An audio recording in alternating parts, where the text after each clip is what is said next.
I'm gonna you in the and then once you think I'm done, I'm gonna you think that's tough.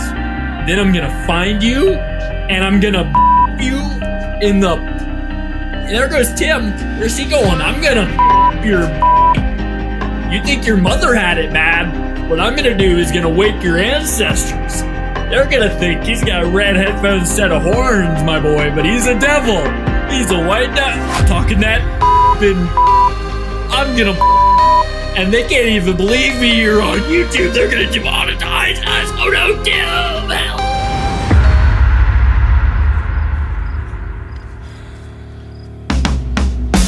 Welcome to the No Streetlights podcast. I'm Aaron. And I'm Tim. We're veterans, here to talk about mental health, resilience, and the real struggles we face every day. Our goal is to foster kindness through understanding. So, let's take a breath, relax, and be welcome.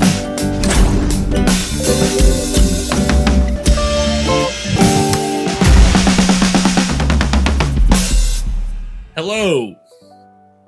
Hey. You'll have to forgive me for the audio. Me or the audience? Yes, because you're editing, and they're listening. And I'm just using my MacBook mic, and I have fans running because how life is. I thought you said you had a cold open for us. Kind of. I have my mug here that I drank my coffee in. Okay. And I didn't care enough to wash it. I just rinsed it and filled it with water. And I imagine this is how LaCroix is made. It's like there's remnant of a drink in a vessel, and then they just fill it with water. Yeah. So this is the LaCroix episode. Welcome. I actually drink LaCroix, so... I know. That makes, I watched Smosh, and my favorite Smosh cast member, Shane Top, was talking about how he drinks LaCroix. And there's like a LaCroix wall and all this other LaCroix lore about Smosh. And I was like, come on, it can't be that good. So I picked it up. And I was right. Totally fine. It was fine, yeah. But I like sparkling water, and it's really the easiest sparkling water to get here in the States. So I drink LaCroix. So Smosh, hit us up if you want to sponsor us, or LaCroix. Dude, they just hit 20 years, dog. I feel old. Dude, I am more than 20 years old, so I also feel old. Yeah. No, we grew up watching those shows and stuff like that, man. Whitest Kids You Know. Dude, Smosh was what got us into, or at least me, sorry. It's what got me into wanting to do YouTube to begin with. I assume it had a similar influence on you because we did. I mean, we had Vine culture that we lived through. So why wouldn't you want to be on the internet? It's fucking hilarious there. Dude, go way back. I'm talking before even that. I'm talking like when we were making videos at like 14, trying to be like, we can make videos like this. Like that's when the spark started. Dude, but that's what we're doing today. Today, we're expanding on a philosophy I had even back then. And it's the Goku mentality that's recently infected you, Tim. Yeah. Yeah. Something that I want to call Smiling Sissy philosophy. So we don't take ourselves too serious. Smiling Sissy philosophy. Put it up on the screen.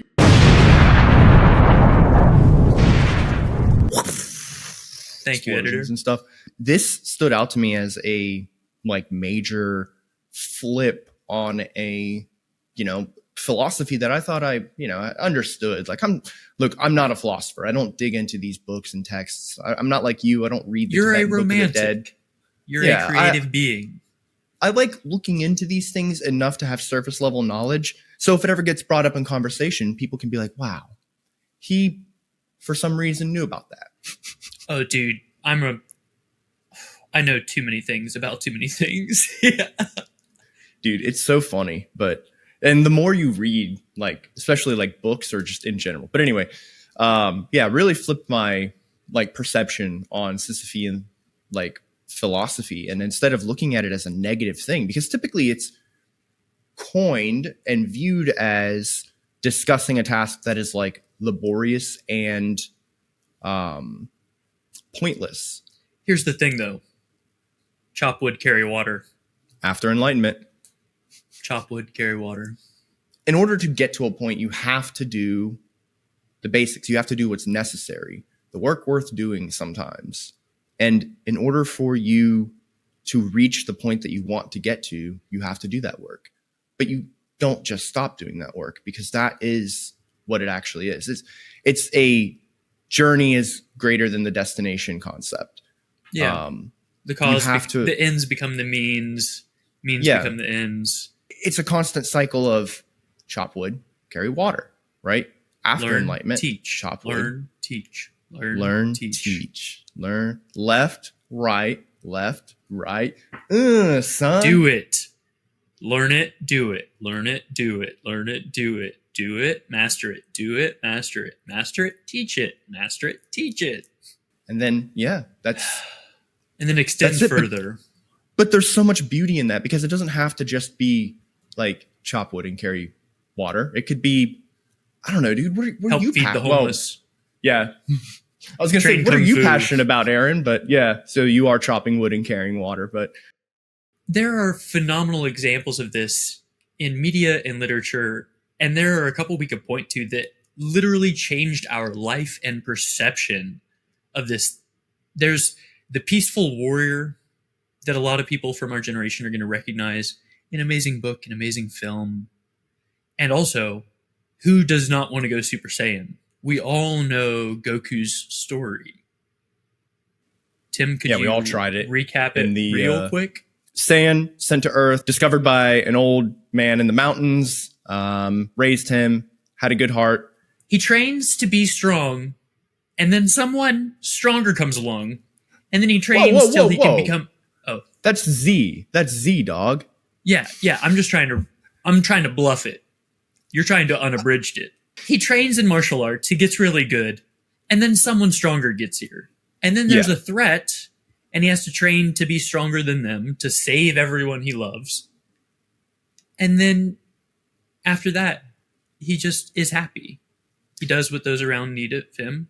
And then he trains harder when a stronger person comes along again.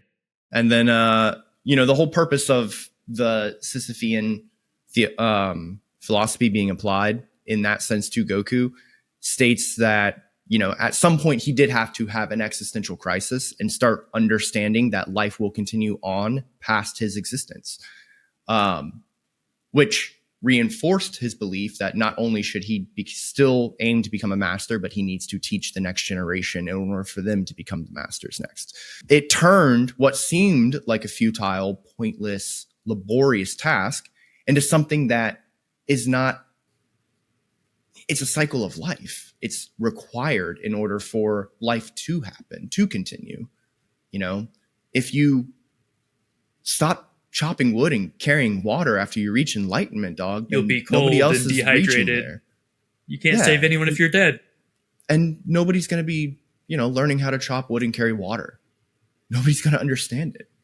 You have to continue. You have to persist. So, and recently, your understanding of this has changed pretty drastically through your integration into Shaolin Kung Fu. Yeah. Which, funny enough, there's actually been a couple comments on our YouTube videos, our shorts, where I did talk about joining Kung Fu, and people were saying like, don't waste your time, find a Brazilian jiu-jitsu gym and stuff like that. Come fight me. And I'm like, hey, that's really cool. Like, I'm not getting into Kung Fu because I plan to go be a world-class MMA fighter. I'm getting into Kung Fu because I want to learn my body and, be taught in the ancient arts from China. So it's super cool. Kung Fu is cool. Why not let the man do Kung Fu? There's a lot of cool culture surrounding. I'm sure there's a lot of cool culture surrounding BJJ, but whatever. One thing I want to touch back on really quick is that Ryan Higginson kind of unlocked another level of learning also for us here. When he said, like, what do you take with you when you go? It's just your karma. It's your experience, your consciousness, what you expect to happen next. Are you prepared for that? So I'm very grateful that he kind of got us thinking along those lines, so that each day when we look at what we want to do, we understand that when we go, we're gone. We're just stewards of whatever that is around us, and the only thing we have is time and the effort that we can put into this moment. Everything's additive. Dude, that concept of everything being additive has really shifted how I try to approach a lot of situations these days, especially if it's a situation where I'm like, adding anything into this could potentially be like bad or force more negativity or whatever to happen, right?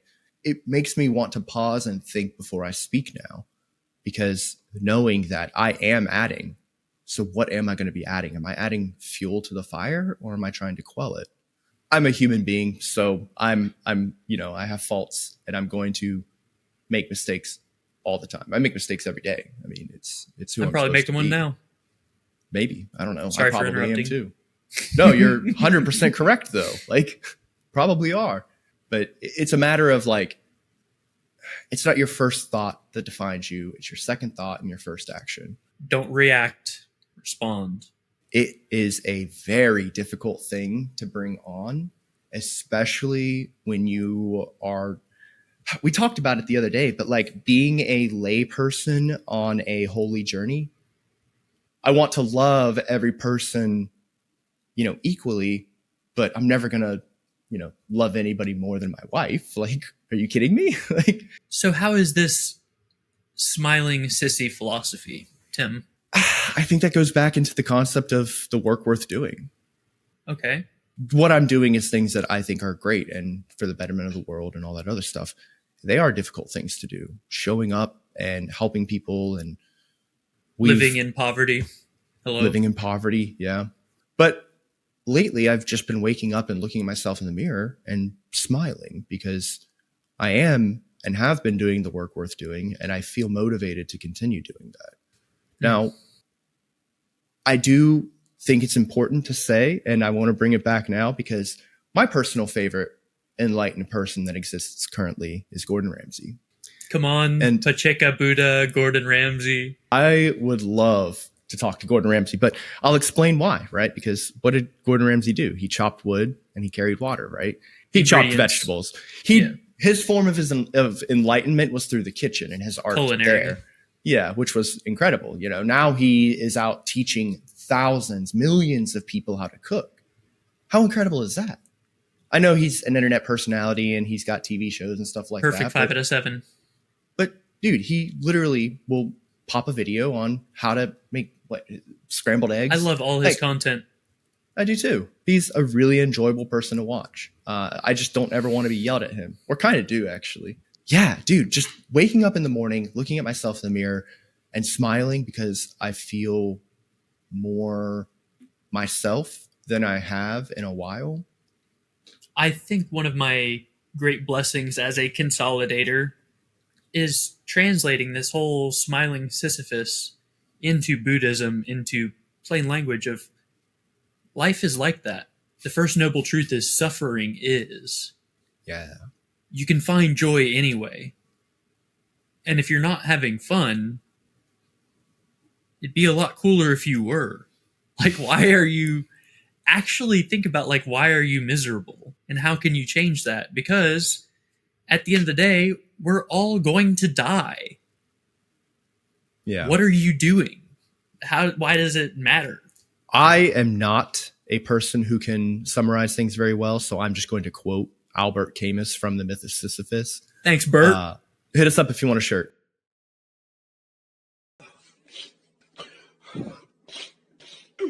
The struggle itself towards the height is enough to fill a man's heart. That really is it. That really is it. I have great success and do unimaginable things because I let go. I don't want credit. All to my master, my master's master, my teachers, those who have supported me. This is a way to live lightly and travel powerfully, to leave deep footprints, is to give it all away and think, what do I need? That lets you let go of a lot of baggage. Because in this life, you still have to love yourself enough to stand up for yourself, which a lot of people find hard, especially around this time of year with the holidays, because we have a support network. But that means whenever you need support, you strain the net. But people would rather have you strain the net than slip through the cracks. One of the big things, especially when sitting down and talking with Lauren McNeese with our holiday survival guide, which if you haven't listened to that, I highly recommend you do. But she went over how having a buddy really significantly improved her experience during the holiday party that she honestly was kind of dreading. And for a number of reasons. And you can be dreading the holidays for a number of reasons as well. Far be it for anybody to put a label on it, but like, life is hard, dog. It is. And we talked about the concept of coworkers and friends before in the past, talking about coworkers will do the job with you, friends will carry the weight with you. For the holidays, have a friend with you to help you keep persisting. Sometimes when the weight gets really heavy, guys, it's okay to have somebody come over and help. Even treating acquaintances as friends will help you share this burden. If you go into the same gas station every couple days to get yourself the $1.50 treat that keeps you persisting anyway, whenever the person behind the counter who you've smiled at and talked to several times now, when they ask you how you're doing, you can say, "I'm tired of shit, dog. How are you?" And they're probably going to go, "I'm tired of shit too." And whenever you're hungry, you can say, "I share this in common with a lot of fucking people right now. A lot of people are hungry, but that's okay because I got food in the fridge and I'm going to eat supper here in a little bit." You know, what you're feeling in your body is going to drive you towards your direction, towards your purpose.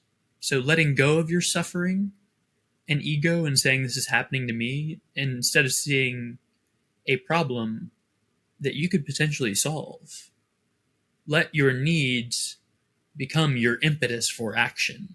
I'm glad you mentioned ego, because that is something I think that really does need to be kind of put into check during the holidays, because that is where a lot of, and I'm talking to everybody, not just the people who are suffering, but also even the people myself. who are like the people who are having parties and stuff, you know, think about it.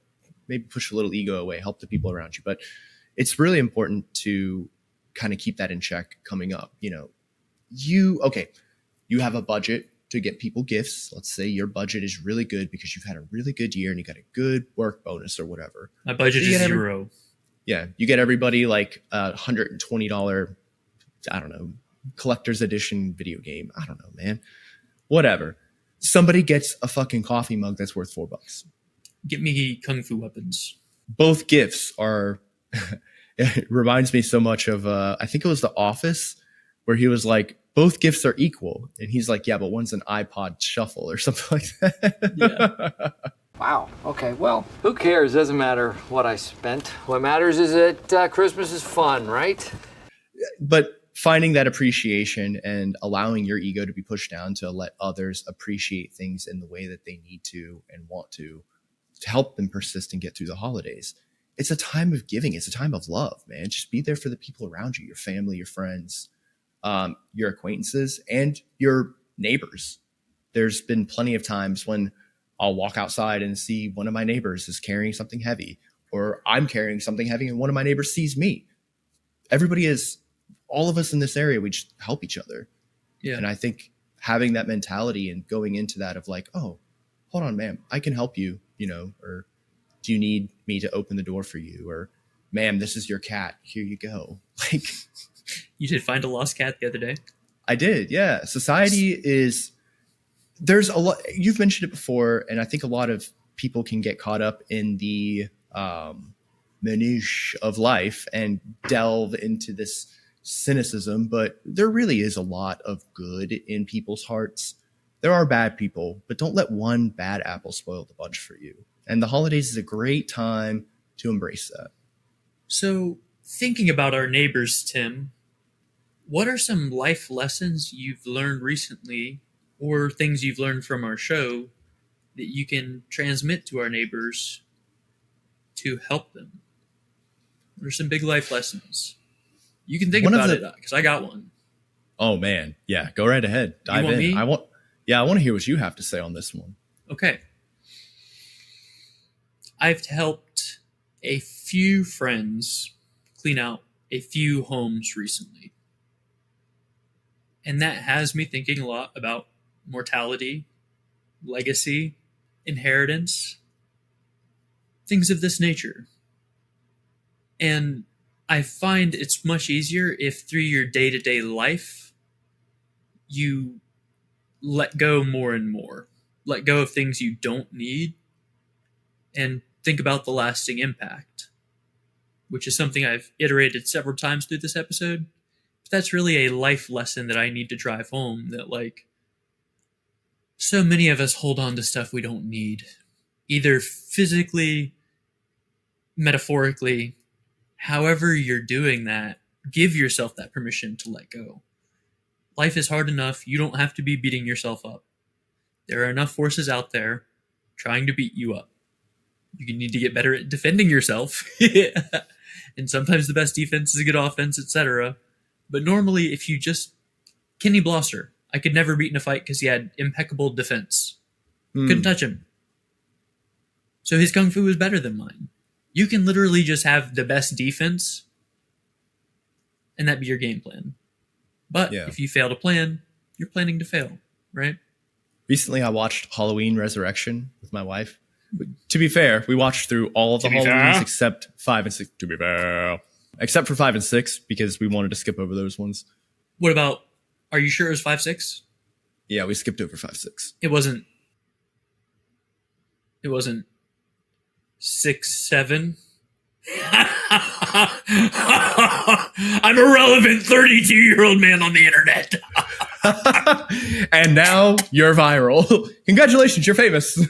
Recently, I sat down and watched Halloween Resurrection again, and my wife and I are just sitting there trashing the movie the entire time, loving it. Good treat, motherfucker. I am telling you, when we're sitting there being like, oh man, wow, these effects, horrible. We're doing it out of love. WTF Riley just dropped a movie review of War of the Worlds 2025. And he was like, I fucking love how bad this is, dog. This movie is a fucking train wreck. I love it. He did a video the other day. It was like my top 10 showers I want to be in. I think I'd mentioned this before. Riley is such a goober. I want to work with him so goddamn bad. Excuse my language. Thank you, editor.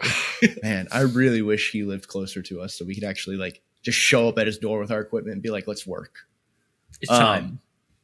Halloween Resurrection is a movie that I think should be studied. Happy Halloween! And people really need to give it another chance, because if you go in there thinking I fucking hate this movie, you're going to have such a bad time. Yeah, it's like the commentators leading your scorecard. Just sit down with your clean slate and just take it as it comes, man, because there was some stuff that was actually really enjoyable. H2O. I recently rewatched that one too. Love that movie. I've watched it so many times. That's called spontaneous arisal. You're such a good Buddhist. Thank you. I was watching it and I was like, whoa, there's so much more stuff to appreciate in this movie that I never experienced before or pointed out. I was commenting on the sound design in the movie. I was like, man, the way that they closed that door and had the sound exactly when the lightning hits, editor, great job. And yeah, I was wiser eyes. Yeah, I was like, man, okay. I've gotten to a point where I have done enough editing to where I'm appreciating the edit of cinema to a different degree, where I'm even starting to incorporate not just what I see, but what I can hear, and trying to even understand a little bit deeper than that. Why is this shot? Digging a little bit deeper, going for that layer below is something that I think a lot of people should try. If you have a favorite movie, sit down and watch it, but go in with a completely different mindset than I love this movie. Sit down and think about something else. Why does this scene work so well, or this sound work so great to make me feel what this character is feeling? And then why does this scene not work? Again, I'm not perfect. You guys watching the show are sitting there being like, yeah, we hear the music you pump into the show, and they're not really matching. The 6 is not 7. Or you've got to be capping me. For real, Dude, for real. dog. For real. Yo, what if I'm gonna like get the fucking ramen noodle hair? If I may, it sounds like the most impactful life lesson you're bringing to this episode that you've learned through the show is letting what you've been through, how it changed you and what you learned, letting your life just become this cyclical thing of learn, let it be, adapt, learn, let it be, adapt, learn, let it be, adapt. Yeah. That's a really powerful mentality, especially for somebody who has had so much anxiety and deals Depression. with that on the daily. Anxiety, depression, dude. What's up, dog? Again, that just goes back to that layperson, being surrounded by those who are holy. I have so much anxiety and worldly issues that have weighed me down over the years. My sadnesses, griefs, loss, loves, things and stuff like that. You better fucking persist regardless. Enlightenment is this concept of like letting go of all worldly attachments. I am completely surrounded by worldly attachments, and I don't want to change that by any means. I am very content with that. But I like knowing the steps to chop wood and carry water. I think it's important to know these things. Yeah, here's the thing. You're learning through Aristotle that you can only control the input. So you're letting go of the output. You don't have to control how everyone perceives your actions.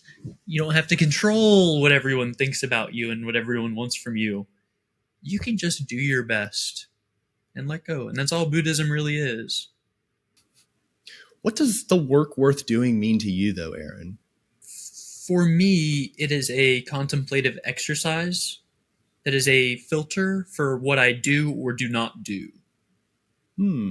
Whenever something arises, I simply think, is this work worth doing? Does this benefit people? If yes, I should probably do that thing. Like helping my friend this past weekend with this arduous task. I'm a Smiling Sisyphus.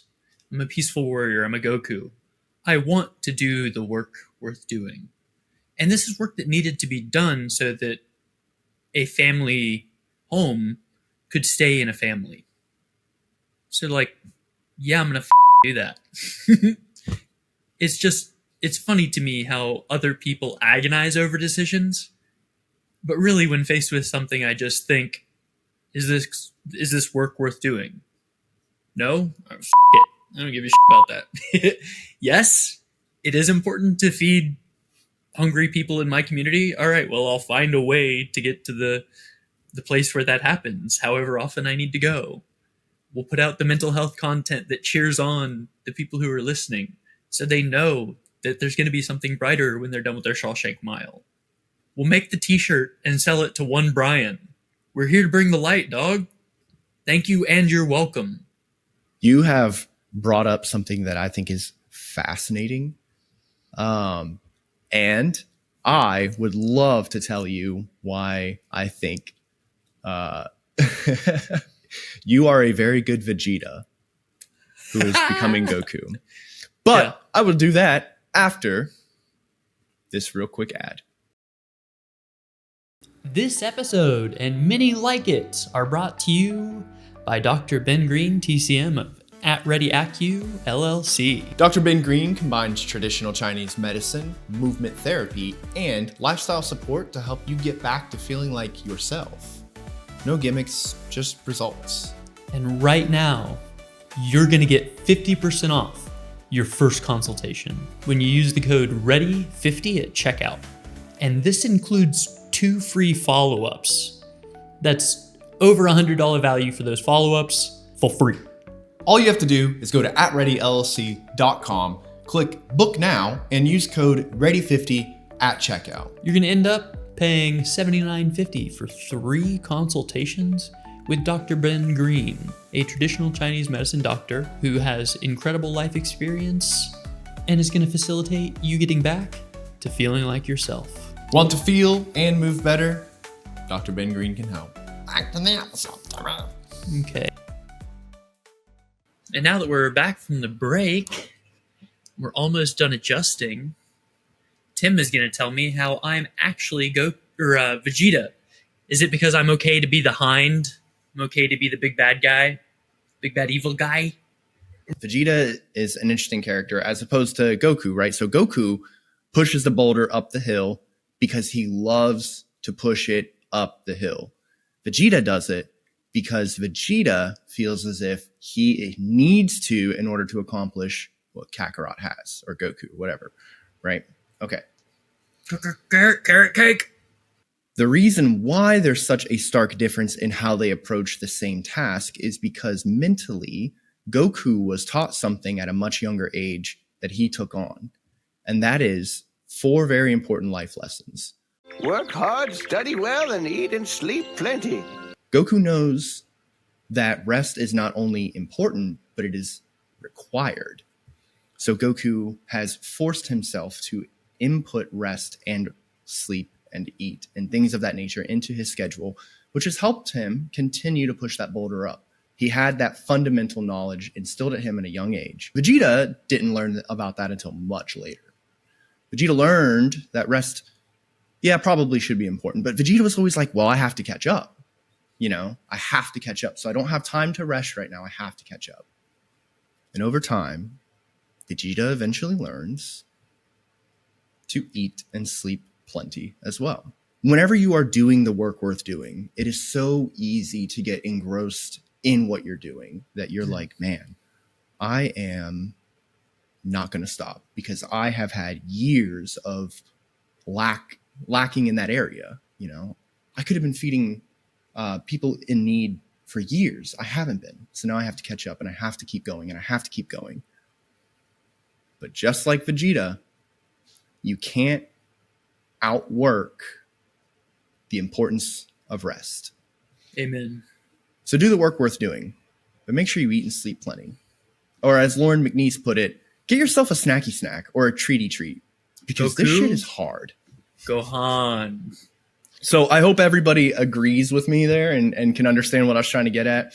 If people are like lost and they're like, what the is this guy talking about, man? Like, hey, that's cool too. Go check out Ken Black, YouTuber, awesome dude. Watched his videos, fell in love. He just dropped a new one about toxic masculinity that, surprise, is probably going to get talked about in a very upcoming recording. Tomorrow. Probably tomorrow. Next week. Join us next week for Aaron experiences dramatic return. Will he talk shit about the military again and piss off people who are actively serving because they see that as their identity, and an attack on one part of their identity would corrupt their entire sense of self? 676767. Who knows? Join us for the next episode. NSLP. Thank you, editor. Oh, man. That's basically what this episode is. It's persist because it's Goku. Yeah. You can either get stronger when the need arises, or you can feel as though you're behind and need to catch up. So whether it's baked in or it gets beat in, rest. You can apply that kind of mentality, the smiling Sisyphus, to any task in life. If you want it to be a grand macro scale thing, or you want it to be more micro, that's fine. However you wish to apply it, just try it out. We are loving this journey. It has been absolutely insane, but I am so glad that I decided to get on this road instead of continuing on the road I was before. 4 hours are going to turn into 6. 6 will turn into 8. And if chop wood and carry water, dude, and if it's 6 hours a week, 4 hours a week, 8 hours a week, whatever you're doing, holy shit, what an accomplishment, right? I have to shout out the movie Kung Pao real quick because I just immediately thought of like, what would be the opposite of chop wood and carry water? Chop water and carry wood. We taught him backwards on purpose as a joke. Taught him wrong as a joke. Here's the thing, though. You can actually use wrong teaching to still attain enlightenment. You can chop water, that's a literal training technique, is slapping a large vessel full of water till it's empty and then refilling it. And carry wood. You can lift logs. That's a Sisyphean task. You can slap water and carry wood if that's what you need to do to heal yourself. You can engage in your own Herculean effort. I blew up my Wing Chun punching bag full of sand and stone because I wanted to be an Iron Hand Shaolin Wujun.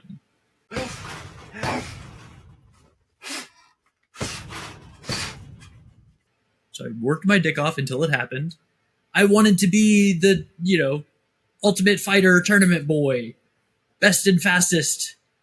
So I trained my dick off to make it happen. Whether you're doing it for the love of the game or because you think you're behind, your effort is fucking valid. Holidays are hard. Families are hard.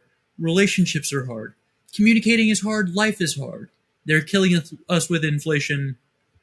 Vote Tim and Aaron for the next general election to have two normal guys run the country for a couple years and see what happens. I'll be your president. I'm fine with that. Or your vice president. I don't mind either way. And if you want us to eat, please join our Patreon. Yeah. We'll buy our shirts. Something, dog. Yeah. Don't forget, guys, the start of the new year is going to be subscribe for less, which means there's going to be a little bit less and you're going to get more for it. If you don't understand what that means, go check out the previous video we dropped. It's a huge channel update and the path forward.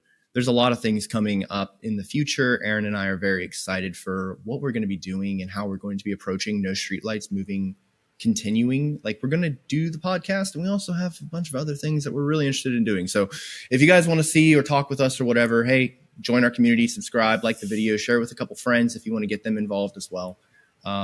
We do really want to give a huge shout out to our patrons. At the top tier, we have Nicholas Horton, Aaron, Atticus Thatcher, amazing musician. Eric Spears, Jason Grooms. Next tier, who do we have, Tim? It's 2. We got the one and only Ketria Hausner, the top giver currently for No Streetlights, and Highland Markle. Thank you very much. We love you guys. Thank you guys very much for watching the show. If you need protracted support, you can go check out betterhelp.com/NSLP, where you can get 10% off your first 10 months off your life. 10 months off your suffering.